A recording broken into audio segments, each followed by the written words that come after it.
here. So, all right. Once again, we are here. We'll get through our slide. Is this working? Okay, good. All right. Very good. All right.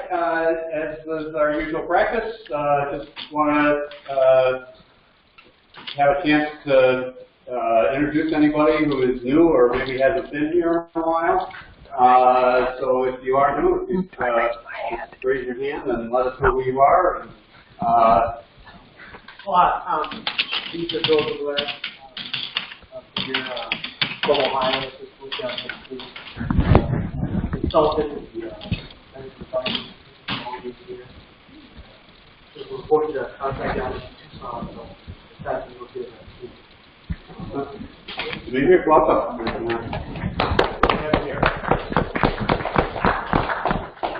Anybody else? Here. Hi, I'm Joseph Harsock. I'm with Minicap. I'm a statistician and really interested in the process of here today. All right. Okay. I'm from the clinic. I'm a quality assistant in the central lab. Yes. Welcome again. Is there anybody else?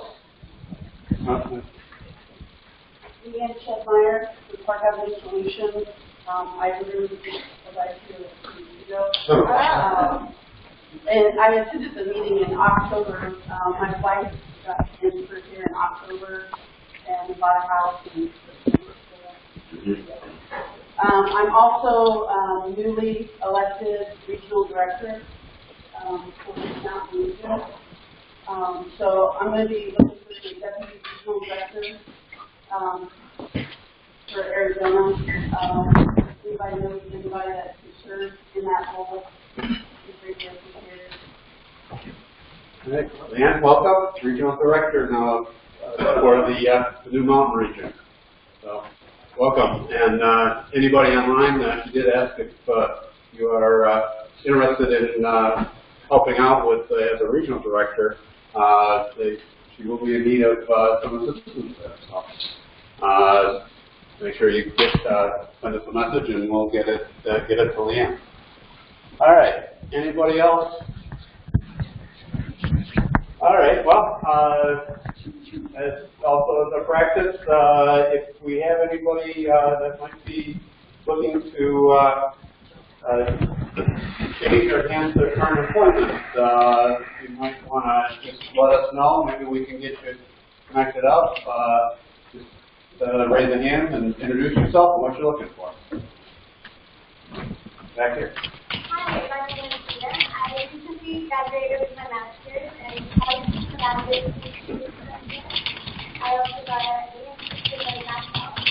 And I'm working at an intern at a small nanotech startup. And a full-time position in processing. Thank you. Again?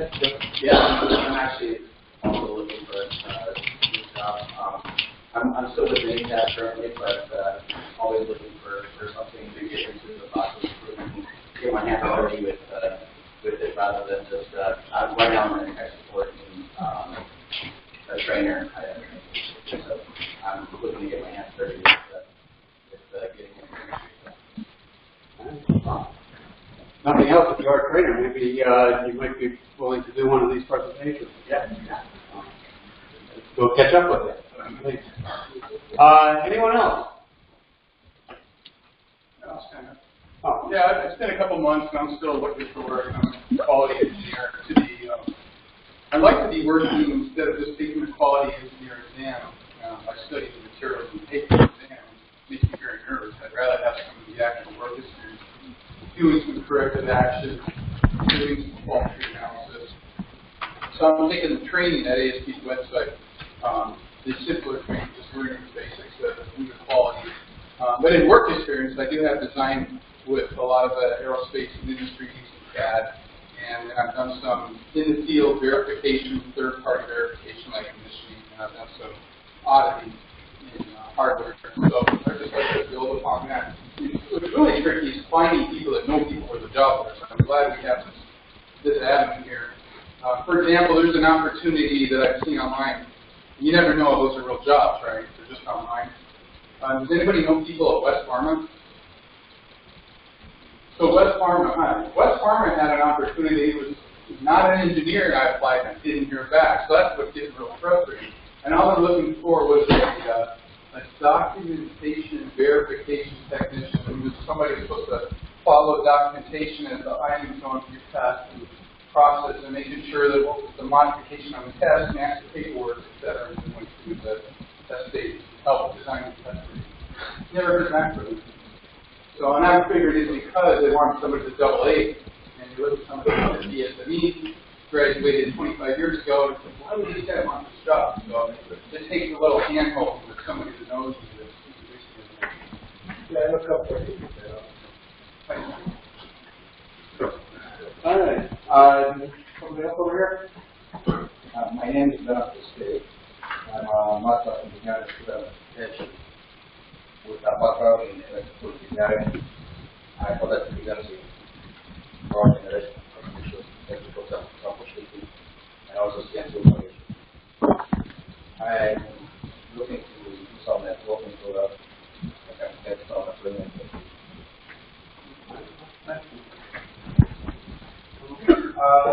Anybody else? All right. Well, I guess the other section here would be, do we have anybody who may have employment to offer? It doesn't look like any here tonight, but anyway, if you do come across something, or those of you who are on here, be sure to check out our website. We post and maintain that site regularly to make sure that the latest jobs that we know about are up. We also our placement chair, John Horton, will help us facilitate a forum for jobs needs. So you can get in touch with her. So couple of the upcoming events. I guess first of all, coming up in about 8 weeks, we've got the Lean Six Sigma conference. I'm going to get a little preview of that here tonight. So one advantage of living here in the Valley, we maybe get these campers once in a while to actually see what's going on. Anyway, the conference is again, the focus is the Lean Six Sigma and the digital age. So probably a lot of new stuff that goes along with Quality 4.0 and what's happening in that area. Also, this year our section's going to have a table at the event. So if you are there or in the area, stop by, say hi, give you the latest information on what's going on in the section. Also, coming up in May will be the annual quality conference in Fort Worth. That's open for registration, so if you're interested, you can go out and sign up there. The main focus areas this year are going to be the future of quality, managing change, managing the culture of quality, and as always, quality basics. So some of those fundamental things that we never want to get too far away from, even in the latest digital age. So, and that's about it for the main events going on right now. I guess any other announcements? Any of our other section leaders? Ma'am, anything? Okay. I'm ready. No, good. Matt? Anybody else? Oh, back to Steve. Yeah.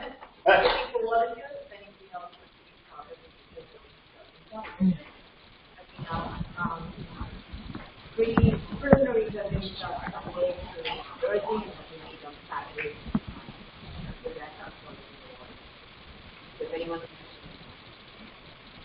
yeah, for you online, people are saying that we're sponsoring the Future Cities again this year. And the competition starts this weekend, but if you are interested, get in touch with Deepa. She can still use a couple of judges if you're interested. I think that was everybody we've got here this evening, correct? Okay. All right. Then we will move on and get to what you really came here for. Just once again, thanks to Edward Jones for this great facility and for allowing us to use their equipment to help promote the online session. So great job, and thanks once again. And with that, we will get into our tonight's presentation. As I said, this is straight out of the Lean Six Sigma conference. Digital Age Operational Excellence is easier than you think. Dustin Shaw. Shot. Yep. Okay. Easier than it looks. And Joanne Bodeckers, both members of our section here, but they're going to be presenting at the conference. Dustin is Director of Operational Excellence at Creative Testing Solutions. He's held positions of increasing responsibility at Blood Systems, starting in 2005, the Customer Care Center, and moved up to Executive Director over the course of 10 years. And Joanne, 30 years experience in continuous improvement areas. Currently Vice President of Enterprise Excellence for Creative Testing Solutions. Oversees the operational excellence, process excellence and innovation, and technical training and education departments. Started PSI in 2012. Instructed operational excellence and assisted in initial implementation of industries including automotive, aerospace, equipment rental, and home and building supplies. Graduated magna cum laude with a BS degree in mechanical engineering from the University of Maryland, College Park. And also is a certified ASQ Six Sigma Black Belt, and was also previously the treasurer of the section. And the chair. And the chair. You didn't have that on the list, so. Oh, really? How did that get left out? So, all right. Anyway, so we will pass it off to Joanne to get things going here. Thanks, Dave. Go.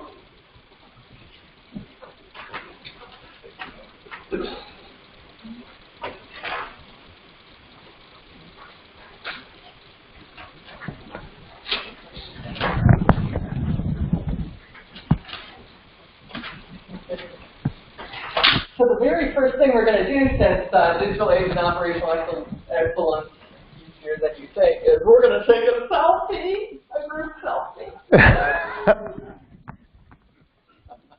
You gotta get in this, Bob.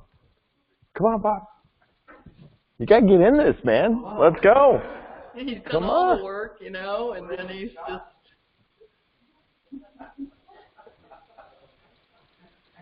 All right. Sorry, we're missing the people on the phone. What did we do? It's already on Instagram. Thank you, guys.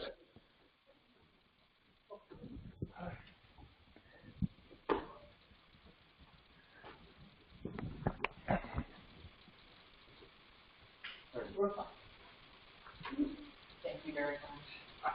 You got a real trooper here with Bob. I really appreciate it. I know for years, you know, as a section chair, we always try to figure out how can we get more people engaged in what we were doing here at the Phoenix section when we have people from all over Arizona as section members. So it's truly a challenge. We have, at least we used to have around 800 members. I don't know what it's like.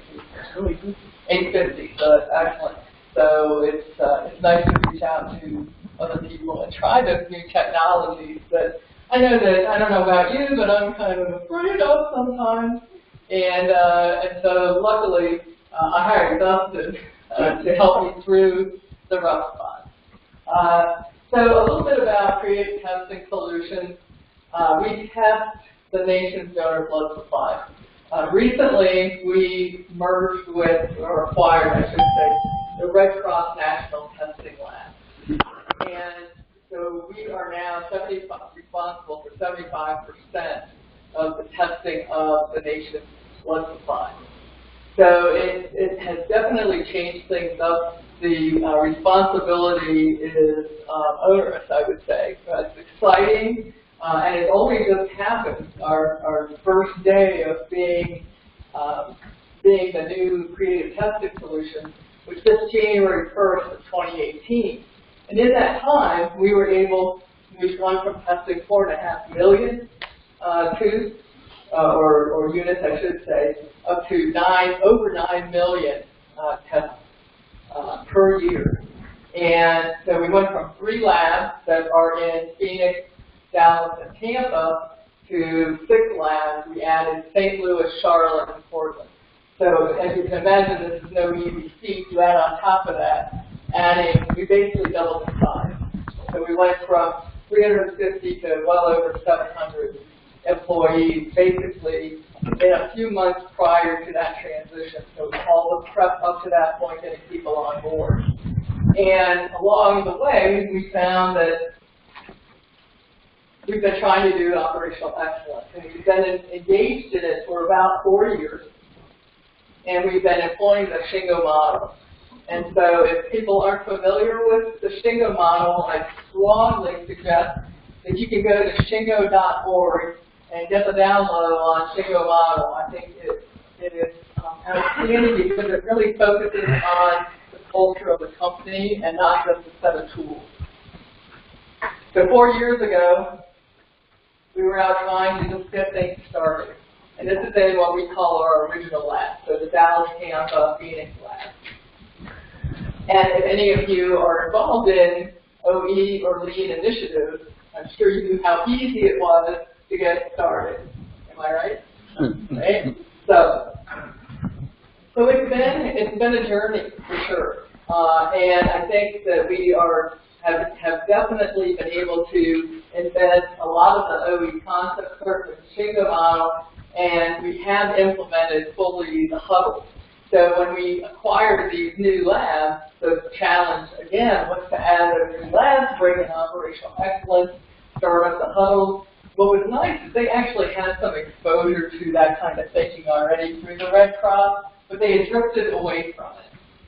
And so now it wasn't like starting completely over at least, but it was teaching them, and again, not so much CTS philosophy as the Shingo model, and that was the process we were using to help support operational excellence. So again, we have emphasis on strategy deployment, the lean tools, visual management, standard work, and again, the model we used with Shingo, we actually took a lot of the information from the book On the Mend by Dr. John Toussaint, who was previously with DataCare, and he advocated for creating an organization where our employees are the problem solvers. And so now, instead of just a few black belts along the way, you have many people who can help solve the problems. And guess what? It's those people who are on the front lines that know the process the best. Everybody agree with that? Yeah. And yet we utilize them not as fully as we could. So this is an attempt to do that. So through the huddles and the problem solving, we're really trying to create that culture. And I would say that we've been successful, and particularly with the help of the 1 to 2 OE practitioners that we have in each lab. These OE practitioners are part of the lab structure. They are only part-time with operational excellence. They are passionate about what they do. They've taken this extra responsibility on for no extra pay. They have been anywhere from the supervisor up to manager level or leader level. And And I think it's a huge development opportunity for them. And when I started with CPS, it was me, and I couldn't do it. I couldn't, even though it was just 3 labs, I certainly couldn't cover 3 labs, a geographically diverse population, basically. So, adding these practitioners onto each lab are basically, they were my boots on the ground, and that's how I like to lovingly refer to them. So what you'll see here is some formality relative to this session. And so what you'll see is something we probably don't see very much of in these, at least the presentations I've been to here, is the stated learning objectives. And the reason that we go through this is because this is our practice session for the ASQ conference in early March. And so if you're going to that conference, you can now skip our session and go to something else. Right? Or you can come again if we didn't do a good job the first time. You can come and see how we do the second time. So anyway, so that's the formality. And one of the things we would like to request is that you provide feedback. What are we missing? What is not clear? And then that will help us make our session better for your colleagues. So in the session, we're going to learn methods to improve engagement, or at least what we've done to improve engagement. If you're not already familiar with YouTube and the various applications, and I know I sure wasn't, but you may be, various skill levels here, so we'll take a poll so you can see who knows what. And then understand how to create sustainable improvement systems through the Kaizen report. And then learning how to convert video to the QR code format for quick reference. That's what we're going to do tonight. So I hopefully don't have to sell this crowd on benefits of operational excellence, but anybody who knows me knows I'm just completely passionate about this stuff. I have spoken to this audience on several occasions through our journey. This is one of the graphics from the Shingo model. You'll note on the far right-hand side the systems, and if you kind of cut across through the model, the systems are driving the culture and behaviors, and the behaviors get the results. And that's really what we're all striving to do, to get the results for our clients and customers. So obviously, we believe one of the benefits, and it has proven true for us, drastically improving our results. We initially, when we started the journey 4 years ago, we have a metric called turnaround time. It's really not turnaround time. It's more results reported on time than a cycle time. We went from generally averaging 75 to 80% on that delivery metric up to now we're sitting at 94.5. And that's over 4 years. And it's just, and also bringing on the new lab is just a tremendous accomplishment. And I think that it's specifically attributable to the work that we've done with the directors of operations, our incredible executive team, and our people making it happen. And it's just one of the many success stories, but I don't want to brag. So anyways, we also do strategy deployment, and again, it's certainly with the strategy deployment, it's getting that your organization aligned. In the Shingo model, they talk about results, they talk about enterprise alignment, talk about continuous improvement, with the bottom rung of the pyramid being the cultural enablers, and as the other dimension, and that is what's driving the culture. And that is the thing we're still working on at Creative Custom Solutions. It's getting the people involved. So staff engagement definitely a benefit. And with that, I'm going to turn it over to Dustin and have him tell us why we took a selfie. All right. It's because Joanne said to, actually. So, all right. Well, first off, just wanted to thank Dave and all of you. Thanking Dave for the invitation to be here tonight and polish up, as Joanne said. We are looking for your feedback. So this is a bit of a trial run. And today's presentation is a little bit different because it's not really going to be a presentation. There's going to be some practical how-tos. There won't be any binomial probability distributions tonight. We could go over that a little bit later. But I just wanted to start off by having you all stand up real quick. All right? Excellent. All right, let's go ahead and now change chairs. Not with somebody else necessarily, but at least 2 chairs away. That's the minimum criteria. Okay.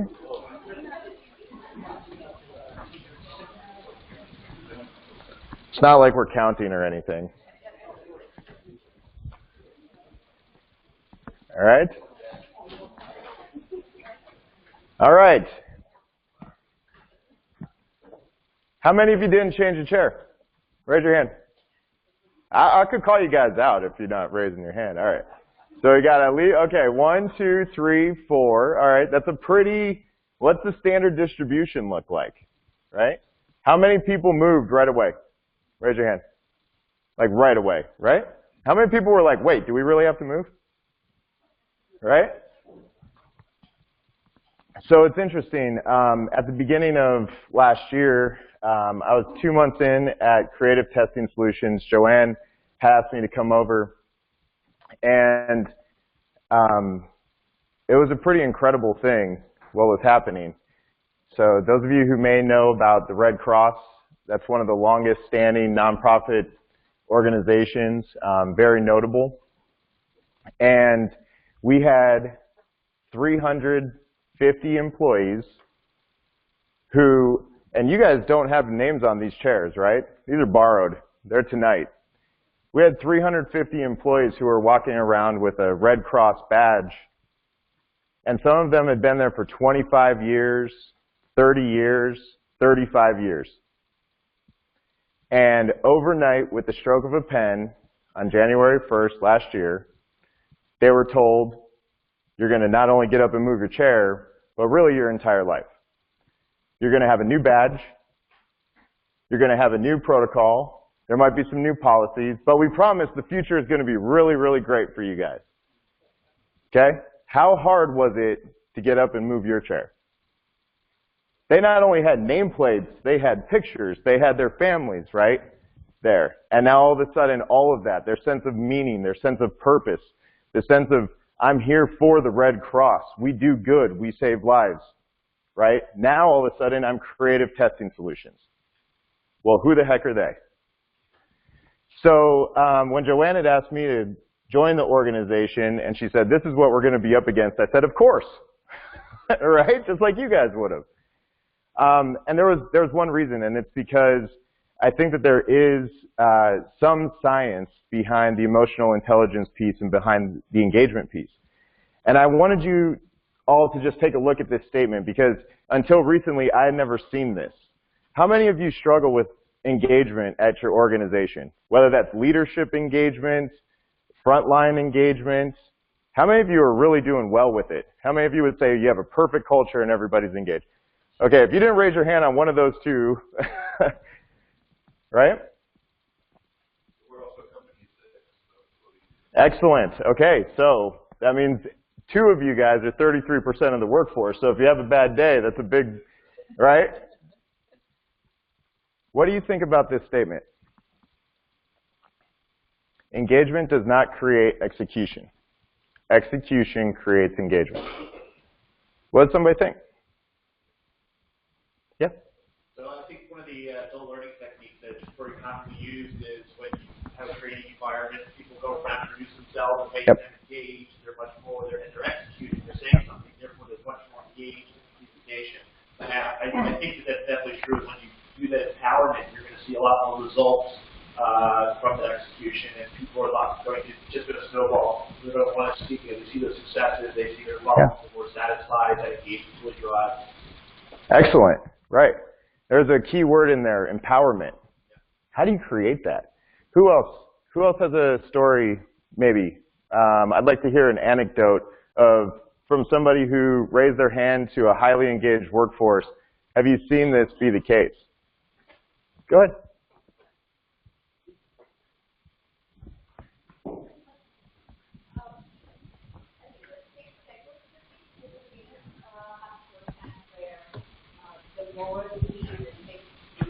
Mm-hmm. The body they're automatically required to talk to everyone, engage them with the team, to get solutions that they need or answers that they need to provide solutions for their job description.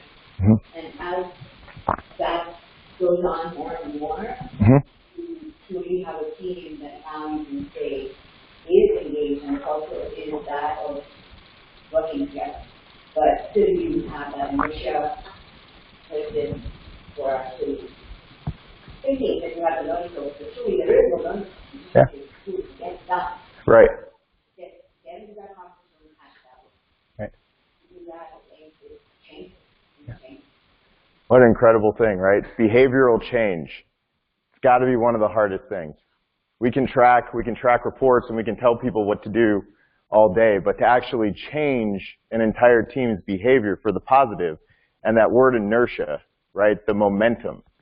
So this is about getting something started, right? And when people see the success and they feel like they're part of something, they become engaged. And that engaged team is the one that wants to execute more.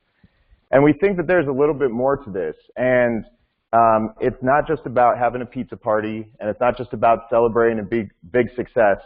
We think there's a little bit more to it. And today's session is not about this, but this is borrowed from The 4 Disciplines of Execution. It's a book by Chris McChesney. It complements the operational excellence Shingo model perfectly. And so there is a process here, and I'm going to just go through that process and point out how it ties to the things you're going to see today. So the first one is determine a wildly important goal. Well, for us, that important goal that Joanne had tagged, I guess, both of us with and the OE practitioners with was really to go from about 100 Kaizens, and we'll give you a definition of that, to we wanted to double that, right? We doubled the amount of labs. And so we thought it was pretty fair to go from about 100 improvements to 200 improvements over the course of a year. Yes, sir? Could you just set a context of what was the lab sizes, facility-wide number of employees, just so we understand scale and facility? Yeah, absolutely. Yeah. So to go back just a little bit, prior to the merger, we had 3 labs. Each of them were between 90 and 130, 120 employees. And so including administrative functions, I think we had around 350 or 400. Post-merger, we literally doubled, so we went to about 700, 750 employees. Those labs, one of them in Portland was 60 employees. Our 2 larger labs were significantly larger at about 140. And by employees, by the way, these are largely close to scientists. They're all chemistry, physicists, biology. So, you know, the type of people who are really rah-rah and really want to get engaged. No, they're actually, but they're phenomenal, right? We have a very high barrier of entry, very highly educated workforce. But because our mission is to save lives through the testing, and if anybody's had a blood transfusion or known somebody to get a blood transfusion, your expectation is that that's safe blood. That's our job. 9 million times a year out of the 12 million transfusions that occur per year.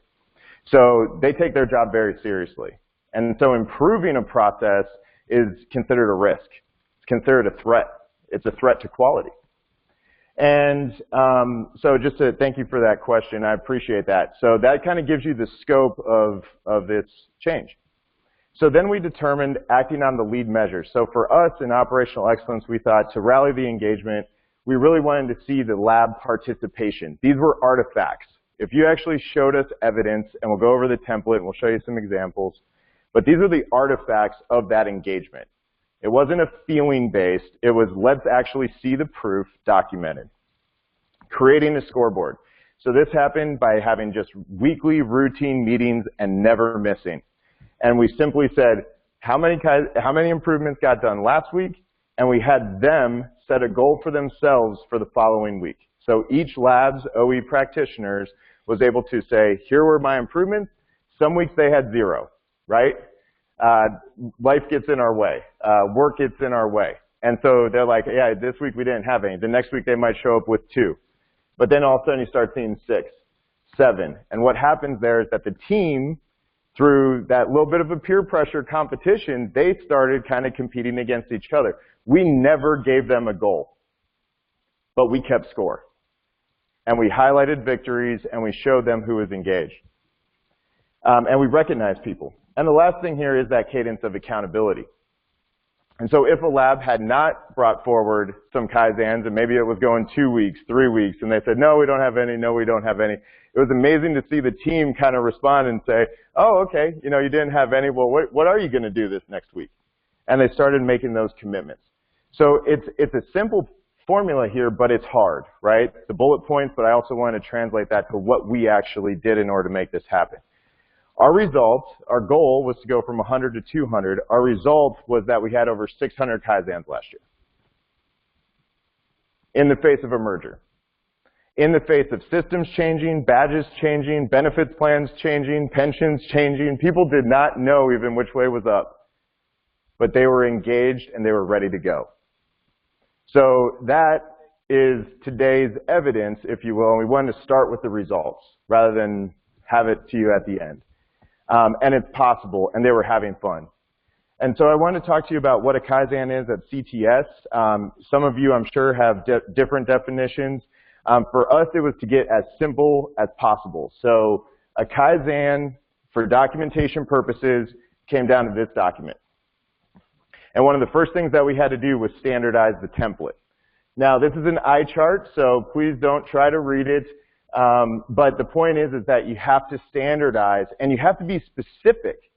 Tell them the exact activities at the exact right time, the exact detail that you want to see. And one of the OE practitioners took it upon themselves. We said, you know, guys, we need to standardize who has time this week to develop and draft that document. Somebody raised their hand and said, I'll put together a draft. You know, the next week it came back, and it was ugly. It was not good. And it was actually a little bit worse than what we had before, right? But they tried. And guess what that did? It got somebody else to say, hey, you know what, I'll work with you on that. And by the end of it, we came up with something that did not require the OE practitioner to fill out. We came out with a fillable form, essentially, that asked them to show us evidence in picture format. And really clearly, it just had the information, only the information that we needed. What was the Kaizen? Where was it at? Who participated, so we knew who to recognize? The metric and the impact. What moved the needle? That inertia, right, that we talked about before. That's built on victories. That's built on execution. And at first it was kind of slow, and we taught some labs halfway through the year. So I think that this was one of the first things, if you struggle with engagement, especially if you're multi-site like we are, it's one of the first things that can really rally the troops. And this was something that could be given to anybody in the organization.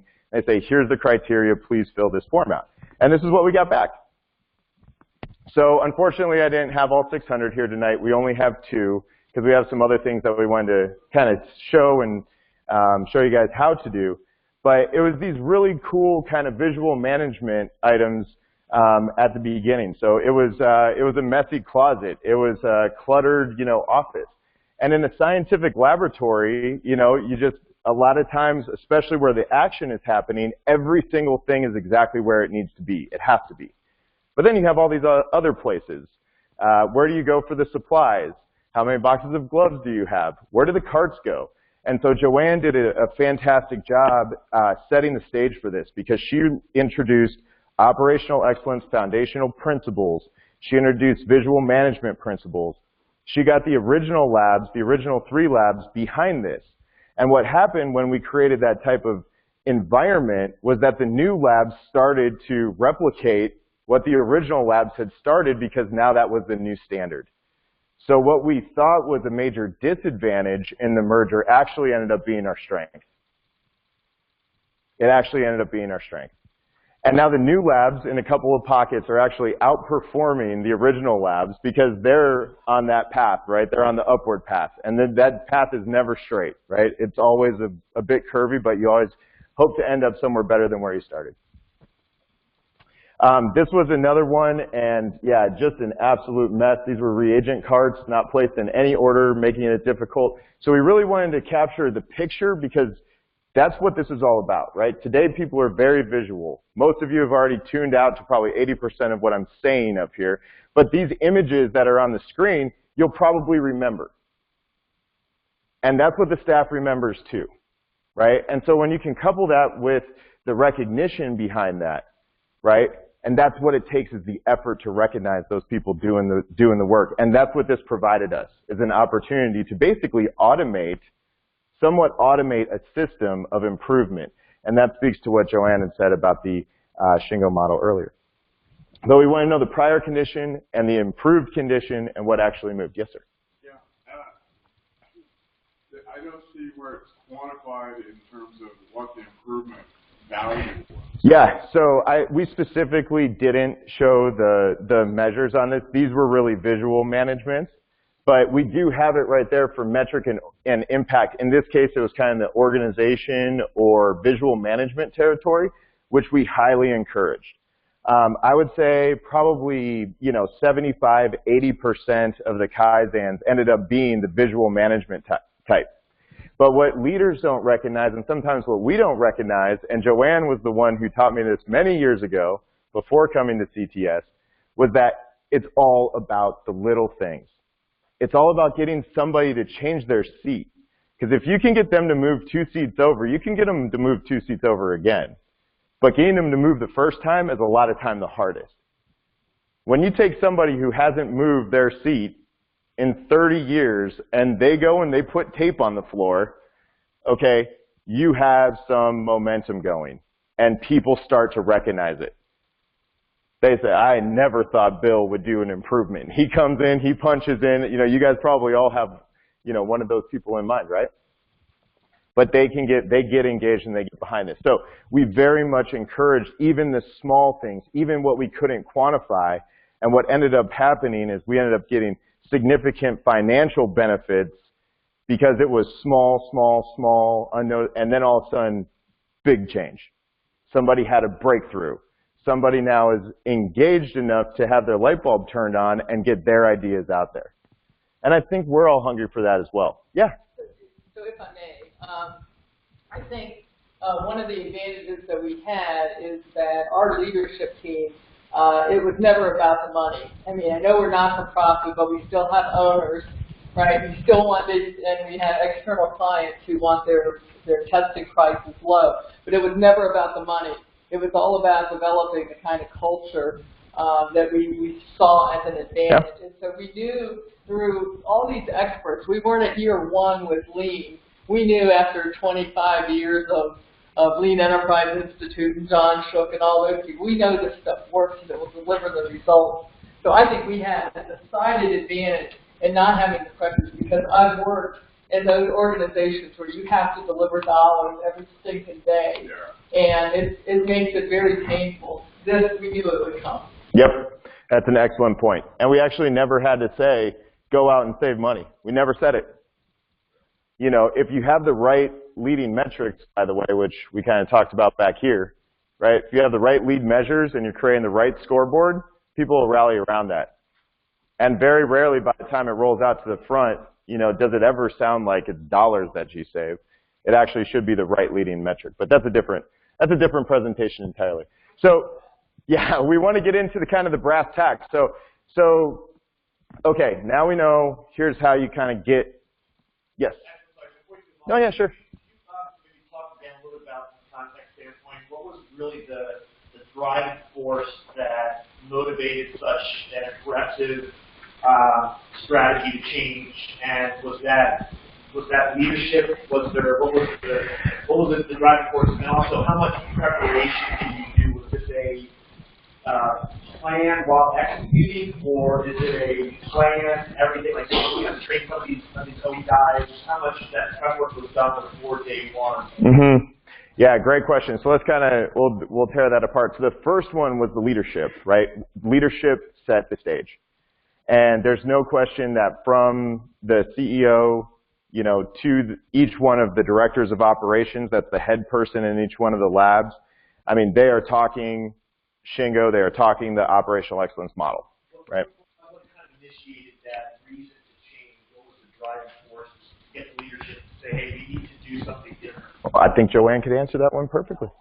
There when that happened, and it's interesting because one of the vice president of operations actually called my boss when I was with blood systems and said, you know, hey, we kind of went through these continuous improvement programs, but we kind of lost our edge. We really need to be looking at problem solving. Can you come in and maybe retrain some of the Six Sigma stuff and whatever? Well, and coincidentally, at blood systems, we were starting to develop this model to embrace the Shingo model that had been around for many, many years, and that, you know, I had learned about in previous jobs. And so we were developing that operational excellence program, and we said, hey, Gene, have we got a deal for you? And so we were allowed to then take CTS to step forward as a what we were calling pathfinder, because sadly, blood systems, they were involved in, you know, it's kind of like an SAP thing, but it was a computer system for theirs. They were involved in the transition. It was major. They were acquiring an affiliate. And they go, you know, we don't have time to do that now, right? We were like, okay. So that's why I went to CTS, because they did have the time to do it. They didn't have the time either, but they understood the value of something like this for their organization and to enhance the problem-solving skills. That's really what they were after. And I will say that some of my first introductions to Dustin was when he was the executive director of the Customer Contact Center. And Brent Halfengate, who's also a member of the section, we went and talked to him and shared it with his team, and they were up and running in no time. I mean, because of just the passion of the leader. You can probably tell that right now. Yeah, yeah. So what was and you had a second part to the question as well. How much preparation before you get executed was done from a planning standpoint? And again, I don't want to take you off. That's something I like to follow up later. Sure. Derail the conversation away from what you're trying to do. So. No, I just want to make sure. So the question was how much preparation was done in advance. Are you talking about for these 600 improvements or just in general? You started a lot of these improvements January 1 of 2018, right? So, right. So prep work ahead of time before that, or did you kind of start January 1 and were able to adapt? Again, please, if I'm asking too many detailed questions, I can follow up. Yeah, let's do that. But I mean, basically, when we rolled out operational excellence, you know, we started out with detailed training plan and all that stuff that I'm sure all of you have been through. And it was like, wait a minute, stop training, start doing. Yeah. And that was the mantra that we used. Yeah. And so this is an add-on. It was kind of a new set of eyes looking at our opportunities, and so a lot of people had already had that training, and then Dustin brought even more in. Yeah. Yeah, and it really was changing tires on a moving car, right? I mean, everything is going, like I said, a lot of integration, just tactical, basic integration activity happening at the same time. So all we really did was just, we really kind of kept score. And we kept that cadence of the weekly meetings, and we had them self-report. What did you do last week? What are you going to do next week? And when they came back, you know, they more often than not really overwhelmingly surprised us. Again, never had a goal, right, in mind. We didn't know we knew that we wanted to get that same, you know, 100 from the others, and that was kind of our baseline. And so we ended up getting 3 times that. I don't know. People are smart, I'll tell you that. And I think we underestimate that often in leadership positions, that really they do have the answers and they want meaningful work. So in that same exact channel, so the question is, once you have something, how do you get it out there? And so these are very basic, and that's what this should feel like. It should feel simple. It should feel basic. Those are the things you can actually execute on. Big, long project plans and very complex systems, it's like use the tools that you have. And so what we're going to talk about real quickly, email groups, YouTube, and QR codes. Email distribution list. How many of you guys have unread emails right now in your work email? Okay. So we got to take that into consideration, all right? But this was so important because the question came up about how engaged was leadership. Well, while the OE practitioners were meeting on a weekly basis, We thought early about, wait a second, it's not good enough that just the front lines or just the OE practitioners are seeing this. We really need our senior leadership team to see every single one of these Kaizens. That was interesting. And so we actually created a very simple email distribution group, and it was with all the senior leaders. Each one of the directors of operations was on that. All the OE practitioners were on it. And every time they had an improvement, they were sending it. Now in our 6 labs, most of the work is very, very similar. The value stream looks the same. The processes are very similar. Now we had different procedures in the 2 different sets of labs. But by and large, the testing supply value stream looked very similar.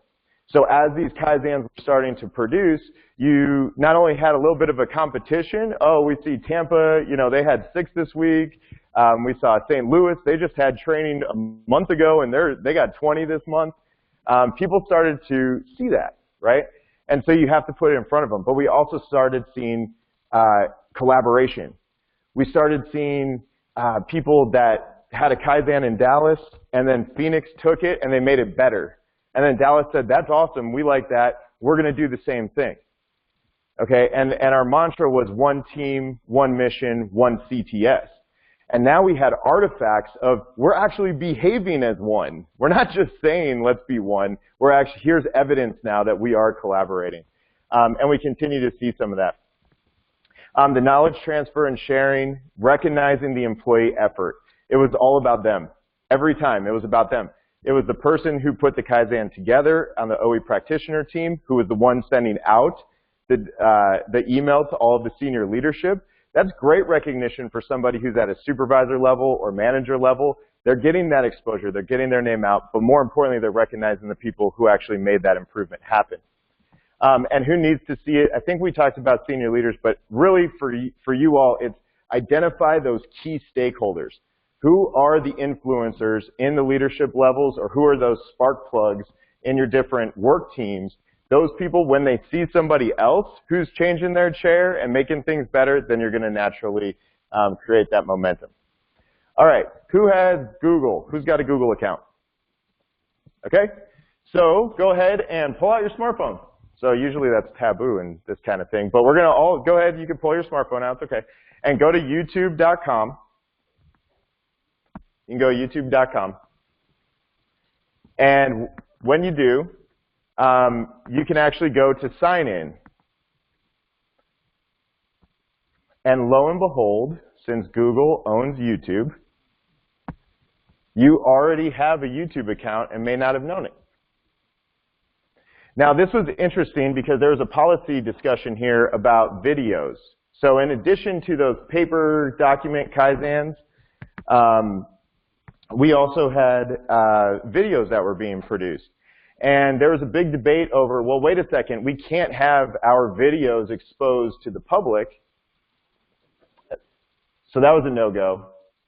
However, if you go to private, when you upload a video to YouTube, it's very difficult to manage. You actually have to manage permissions on a video-by-video basis. That's not really that good. So there's this third option that hardly anybody ever talks about. I don't know why, and it's called unlisted. And for us, that was just right. Now, if a video is unlisted, that means anybody can access that video as long as they have the link. But you have to have that specific link, which is usually 30 random characters, and it's impossible to find. It is not searchable. It is not findable unless you have that specific link. So for us, that was perfect. It allowed for flexible distribution, simple distribution and access without all the management permission issues, and it allowed us to get the information out there in a way that didn't overexpose us. So that's a practical. So if you guys are signed into YouTube, you can actually do this, or at least see this screen, because it's one click. I didn't even know this, okay? I am not a technology-forward person, as Joanne would like to say. But at the same time, I did not realize how easy it is in this day and age to upload a video. You literally can click on the top right there. It says upload video. And on your desktop, this is our ASQ video. We actually just can click and drag it. It's this big thing. It's like this big basket. YouTube says drop any file right here. It can be MP3, MP4, WAV. It really doesn't matter. It accepts pretty much any format, and it literally is just a click and drag. And I think there's at least a third of you, maybe about half of you who are already signed in. You're literally that close. And you can upload it from your cell phone, or if you're on your desktop, it's literally just a click and drag. So what we're attempting to do is we're attempting to close the gaps, right? I've heard people say, I'm not good in Excel. Look, we got everybody on their cell phones now. They're like, I'm not interested in the YouTube thing anymore. I got emails to check. I got text messages. Oh my gosh, what time is it? We're going to wrap up here pretty quick. But the point is that this is so accessible.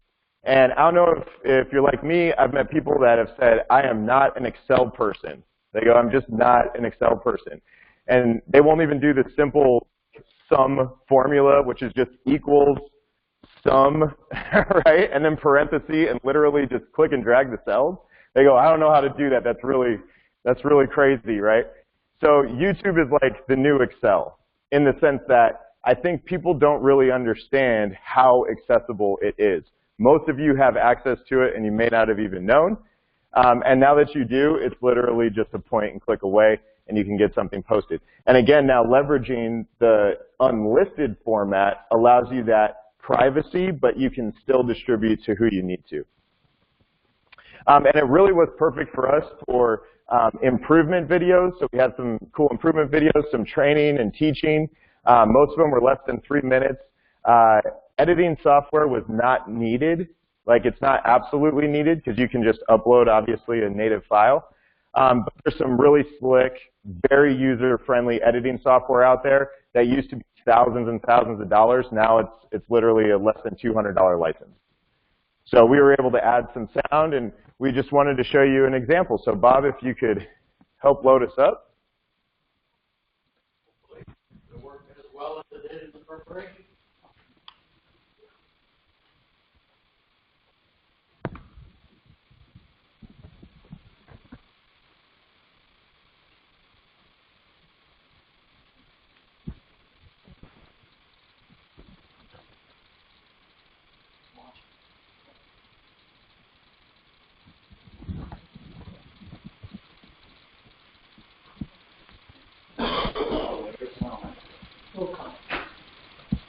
There you go.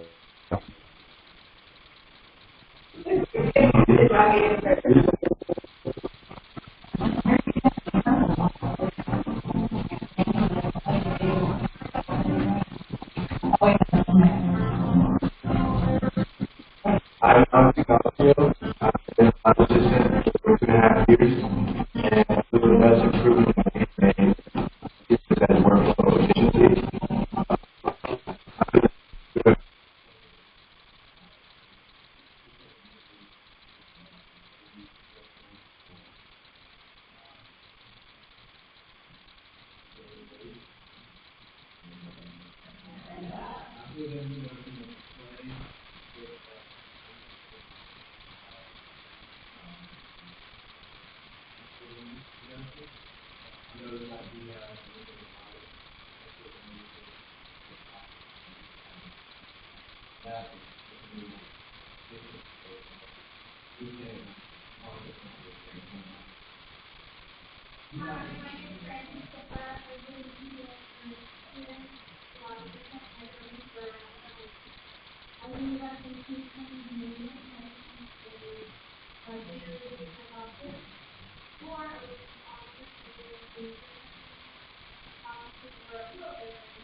So these guys say so much that the man himself, I mean, it really is that kind of stuff. It is them that is we're the people there as we think make sure that that is and I think that really does lead to that first statement. By the way, there are only 600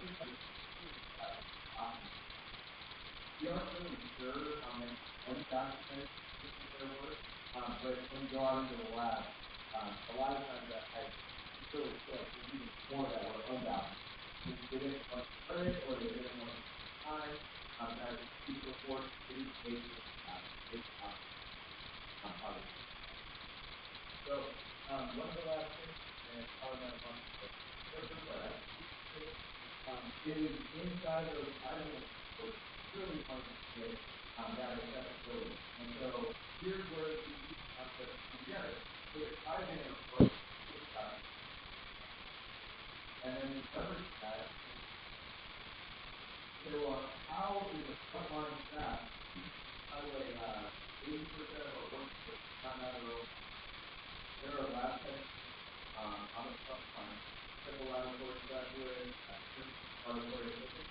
They don't have a and for our executives as well, we wanted to make those videos because we can put an email inbox to the so we actually and I wanted to, you guys can feel free to get go ahead and scan this video right now.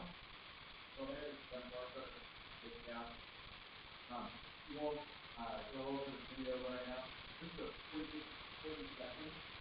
And it's a pretty cool one, this one.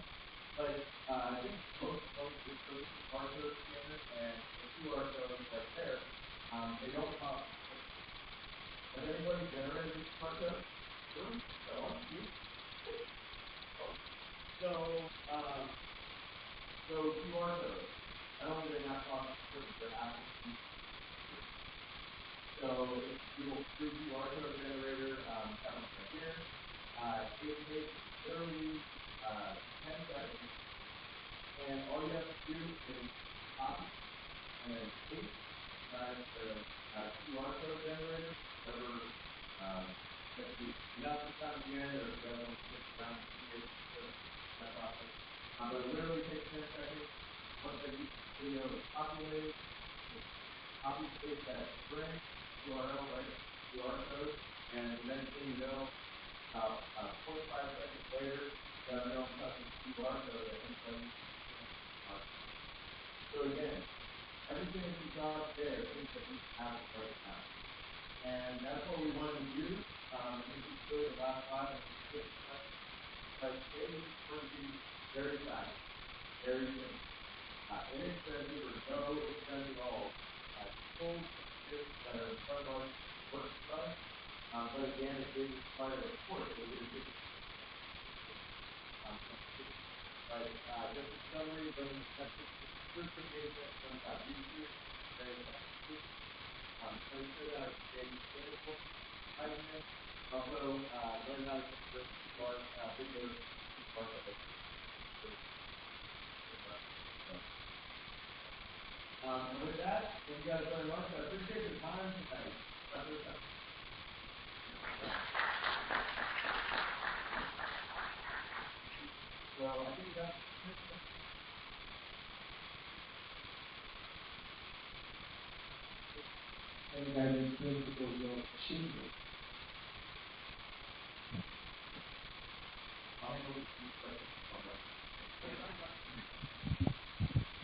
Well, it's a work in process.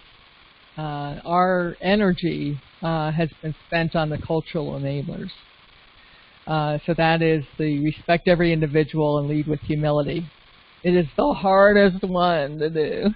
The continuous improvement, we actually are pretty good as scientists. I'm not a scientist, but I play one on TV.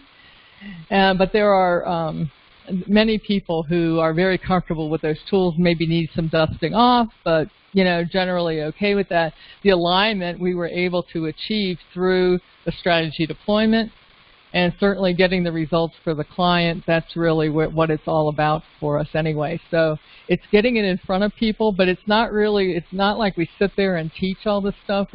It's available, but we really just are trying to work on the behaviors. And one of the things we learned through Shingo is that it's the systems, right? The systems are driving the behavior, and those systems will drive very good behavior, or they'll drive very bad behavior, right? You'll always get what you give. And I think that's the work that we're moving into in this next generation is how do we create those systems? And I think that's pretty much it. But either way, Shingo.org has an insight assessment, and it is relatively inexpensive. And you can take the pulse of your organization on that. We did one for our 750 employees in February last year. Very revealing. It showed that we actually had made some significant progress, and at least I can't say progress, but we showed pretty good. And Shingo said, you guys are doing pretty well, but you're above average on a lot of the other organizations. And so so I would invite you to try that. Tell Tom I sent you. but it's a very effective tool, and it's very telling. And what it all boils down to is a whole series of questions, because it's really not about the lead with humility and respect every individual. It's the systems buried therein. What's the reward and recognition? What is the training program like? All of those things, and that's what we're working on, question by question, system by system. Does that help?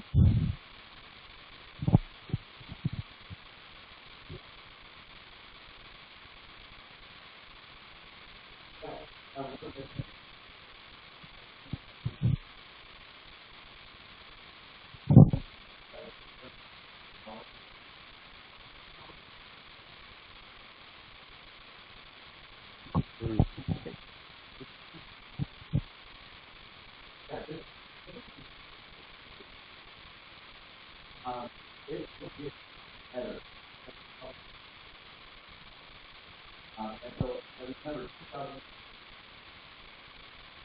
and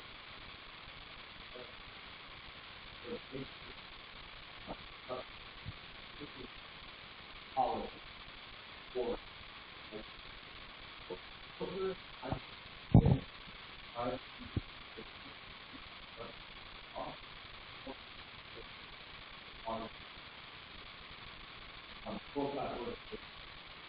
so we are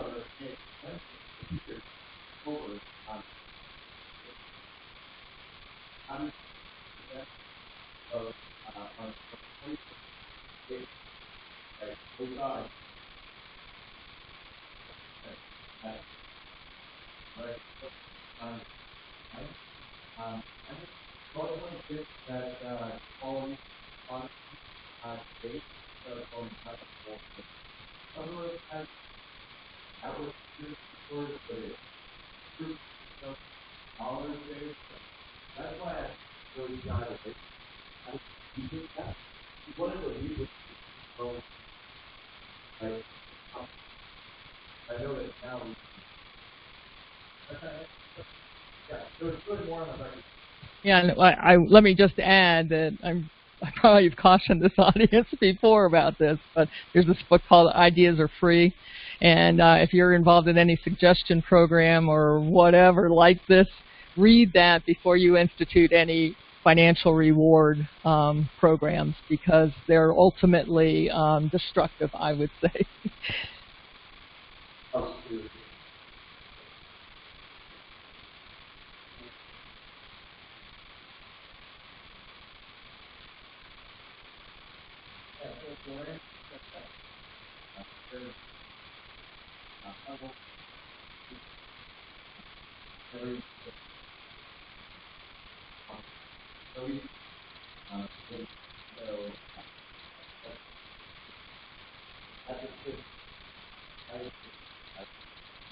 That created a forum. Created a forum. So that's a great point. Created one of the most important side effects. In that tunnel, called the problem, and that was the place where the document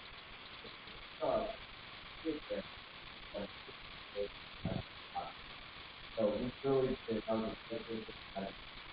And we didn't even mention that we are 24/7, 365, Christmas, New Year's, everything.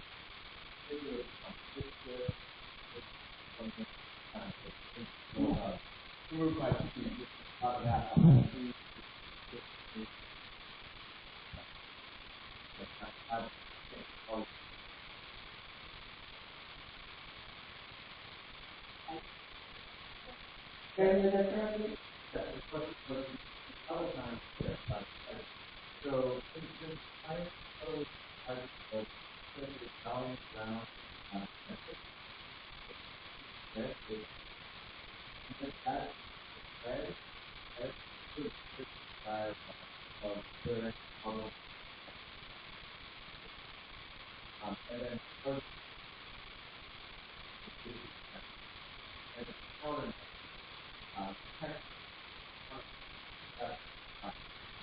and that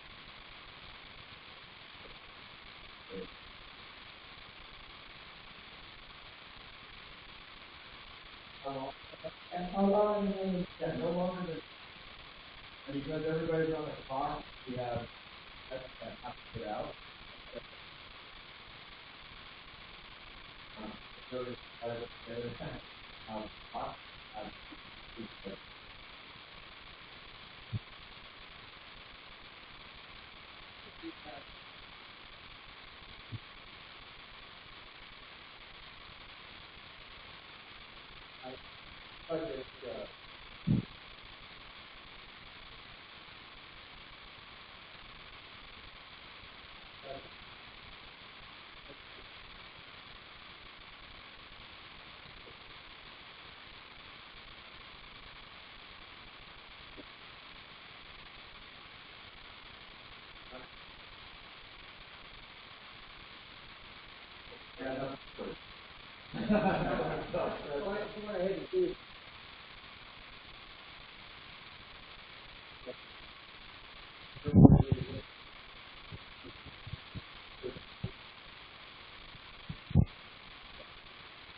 So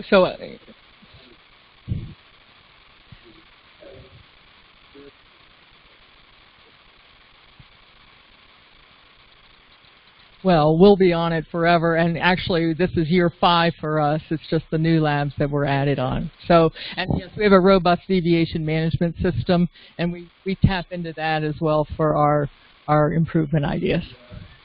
Appreciate that.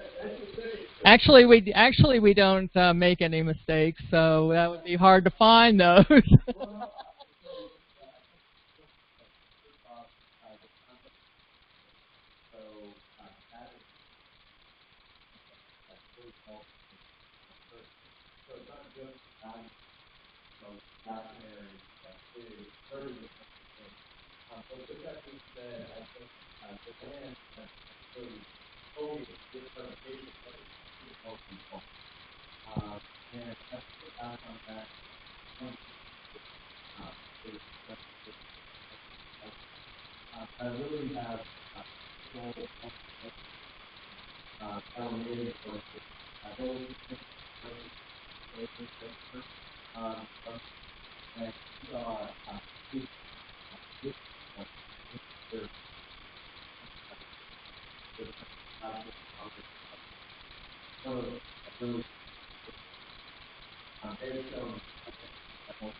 So we'll be available after the meeting. I know I used to sit in that audience, and I know that I had things to get back to.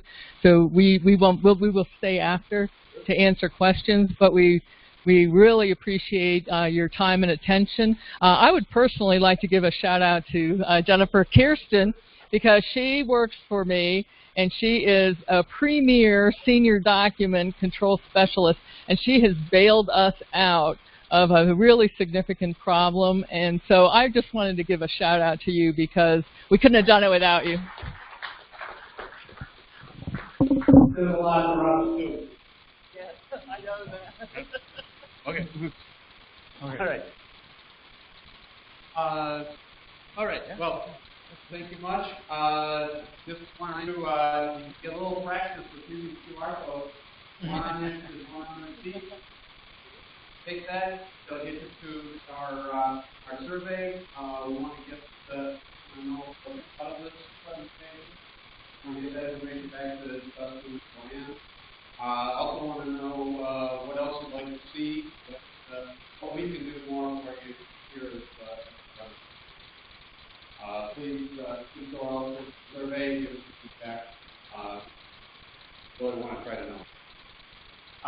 With that, also, I want to thank Dustin and Joanne. A little token of appreciation for you. Thank you very much. But we also have one further job I would like to have.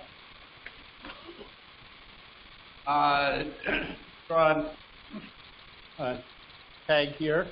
Sorry for you online. We haven't figured out how you can participate in this process, but doing that is another tag. Last three numbers are 862. 862.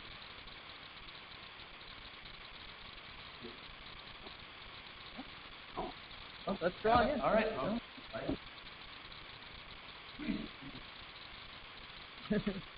They're lost, that's for sure. 859. Yay. All right. Well, congratulations.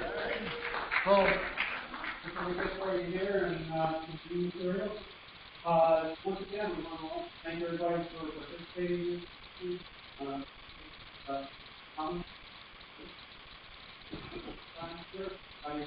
questions. Next month we'll be back here again. David Gustano, got that name right, from Rev AZ, the Arizona Manufacturing Effectiveness Program. Don't have the topic specifically yet, but imagine something in your engagement. Thank you very much. Hope to see you next month once again, and we'll enjoy your time.